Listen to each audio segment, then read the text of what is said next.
Every day I'm hustling, every day I'm hustling, every day.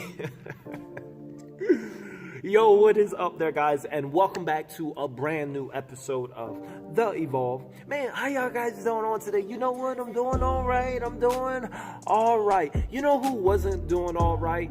DJ Vlad.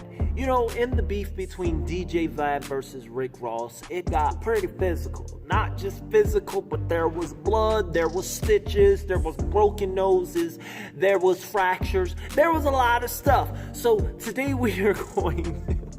today, I mean, they handle DJ Vlad like orange juice. They beat him to a pulp. It was bad, people. But anyway, that's what we're going to be talking about on today in this new series, this three-part series with regards to DJ Vlad versus Rick Ross and how he sued them. Rick Ross for $4 million and the whole details and what happened with the case and all that other good stuff. So let's talk. Let's just get right into it, shall we? Mr. Boss, every day I'm hustling, the bad boy, brick pushing, dope slinging, kingpin, druggy, Rick Ross himself, a boss. So, you know, back in 2006, he got his big break. Now, there was a bidding war. Both P. Diddy, and this was before he even released Hustlin', which was his biggest song and album till date. Rick Ross, who is those of you all that don't know, Rick Ross was big back in the early, let's say 2005, 2006, 2008. He had his time, but then we found out that Rick Ross ain't really pushing no bricks. The only thing he's pushing is convicts in a cell. But we'll get to that. You see, Rick Ross, like I was saying, there was this bidding war between Irv Gotti and P. Diddy. They both wanted this guy. This guy was popping. This guy was hot, man. He was in.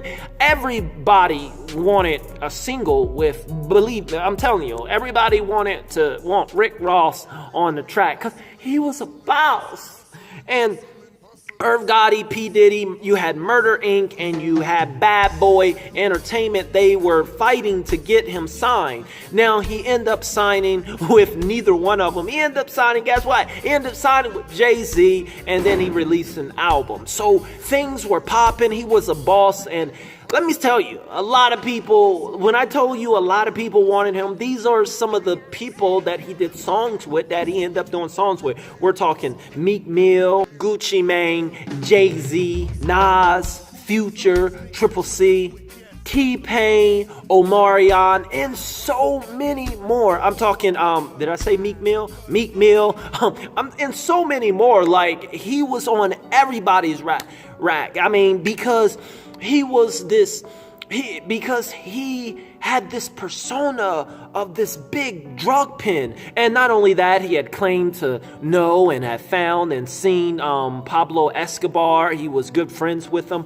Although that was a little weird because he was only 17 years old when Pablo actually died. So things were a little shaky about his story. But people want him on the rack because he seemed like this hardcore, this gangster, this authentic, this drug pen. He talked about slanging and bricks. And, you know, so people are attracted to that. You know, that's kind of what happened with Tekashi 6ix9ine. He had this gang appeal. So all these young people, he got millions and millions and millions of fans because of this appeal and this persona. The boss. But things got a little shaky. You see, a exposed company that don't mess around called The Smoking Gun, they came out with a picture. They released the picture in 2008 when Mr. Boss was at the peak of everything, and they released this picture. You see what this picture is? This is a picture of a black boss in a cop uniform. He's in a correctional uniform. So it was found out that they were saying that this person right here is actually Rick Ross. He wasn't doing nothing with no dope. He ain't out here in these streets. Look, he's with the mans in them. He's a cop. This is not his real story that he's rapping about. The Smoking Gun had released and exposed this picture. You know what Rick Ross did?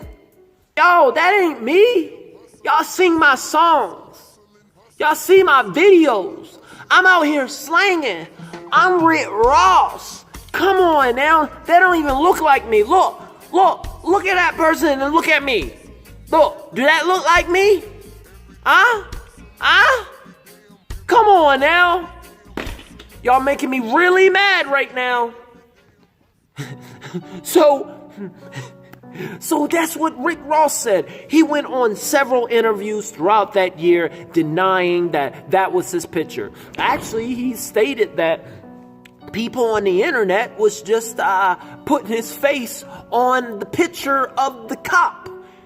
It's a really good Photoshop for 2008, if that's true. I need to see it because I can barely do that good of a job in 2020 with all the necessary tools. But anyway, he said people was putting the picture. He said it was the mans in them trying to tear the black community down. But that's right. But he gonna go back out here and he gonna slang still. Smoking Gun said, is that right? Is that right? You're gonna try to tell us we lying. We got a reputation now. You're gonna tell us we lying. So the Smoking Gun, they digged a little bit deeper. And let me tell you, what they came up with, what they did to Rick Ross, the evidence that they provided, they did not just provide a picture this time, but they used their right to the court of law to public release records, and they waited for months, and they started getting stuff in. They got this man's social security card. Boom! So they presented on their website his social security card. Yes, they did.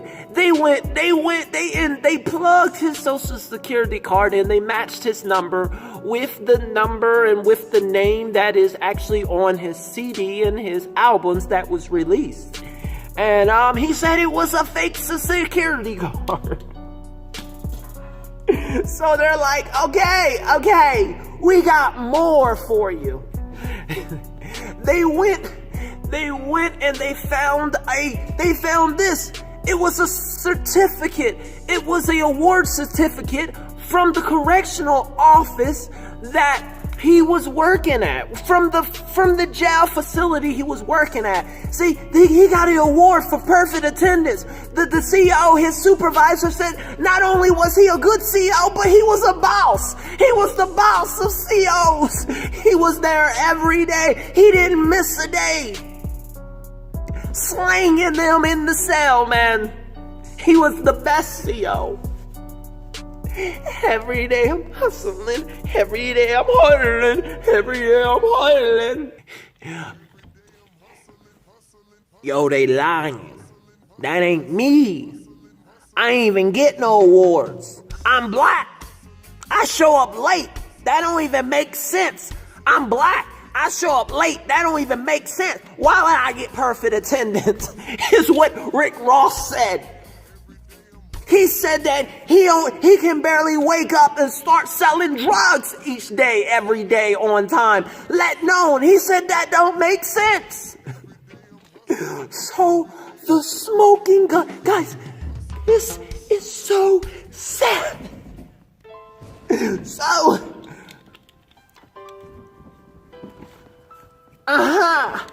is that right? The Smoking Gun said, is that right? We got more. Put up the application. So the Smoking Gun got this man's application. His original application that he used when he registered for the CO job, it had his name. They had his mother's name that is on the album. They matched it with the mother's name for the dedication that he put on the album. It had his address and everything. They got the man's application. They said stop. And not only that, they took the name that was on the application, that was on the social security card, and they ran a background check on this man. They ran a background check, and you guess what you found from the boss? The boss is super clean. Rick Ross ain't never sold. He even got a misdemeanor. He ain't even talked back to his preschool teacher. His record was clean. And the picture, it all matched Rick Ross on the background check. So the host was up for Rick Ross. And this is where Vlad TV comes in. So Vlad TV, being a news outlet that he is, he started reporting on the Rick Ross and on the fakery and the trickery and the fake persona. But not only that, Vlad had gotten contact and did an interview with the real Rick Ross, the real drug slinger, the real kingpin. And this Rick Ross ended up suing the Rick Ross. That's another story for like part 3 or 4. But he started doing interviews with the real Rick Ross, and they start clowning Rick Ross. And not only that, Vlad, whenever he had someone to come on the show, he would always ask them about what they thought about Rick Ross and his fakery and all that other stuff. So this was really starting to trigger and really make the boss mad. Every time you talking about me, Vlad, every time you asking people that have nothing to do with me, wait, that sounds familiar. Wait, before there was him, there was Rick Ross. Okay, so Rick Ross, this, Vlad was single-handedly, like really exposing to a broader audience, and people was coming into grips. So, people like Snoop Dogg and everybody else, they start distant themselves and they start laughing at Rick Ross. I mean, he was the laugh of the game because Vlad interviews really got it out to a more hip-hop community. And this made Rick Ross mad. So Rick Ross, he comes up with a plan. He finds out that Vlad TV, that Vlad is in Houston, and somehow he gets Vlad's number. And according to Vlad and the testimony and the first documents, Rick Ross, he then proceeded to get a text from Rick Ross saying, the first text was, "Hey, you gonna learn." And then he was like, Trilla! That was like his album. And then Vlad was like, who this? So then Rick Ross is like, this Rick Ross, I heard a lot of stuff. We need to talk. So then Vlad, he kind of like texts back, and Vlad is like, okay, I'm in Houston. You in Houston? Wanna do an interview? Yeah, hey, views. Oh, every day I'm hustling. Every day I'm hustling. Every day I'm hustling. So, Rick Ross was like, Hey, alright. I'm about to beat this boy down. That way everybody know not to talk about this. I'm about to set an example. So Rick Ross, he calls up his boys. He calls up 4 or 5 other boys, and they meet in a hotel. He tells them to meet in this hotel, and then he texts Vlad back and say, hey, yeah, can we do an interview? I want to talk to you just so I want to give my side of the story. Boss. So Vlad was like, ching, ching, ching. And he was like, all right, you can give your side of the story. So he gets to the hotel, and he gets a story that he didn't want. He gets a story that he wasn't expecting. And we'll stop right there because that's for part 2. Guys, we'll stop right there. This video has gotten long enough, but it gets crazy in part 2. They go off and Vlad try to fight back and oh my God, and then the court and then the money and then the real Rick Ross. This is insane in the membrane, people. So this is part 1 of our brand new series. I hope you guys enjoy just as much as I enjoy just talking about it and showing you guys clips and putting this thing together, guys. I will see you all.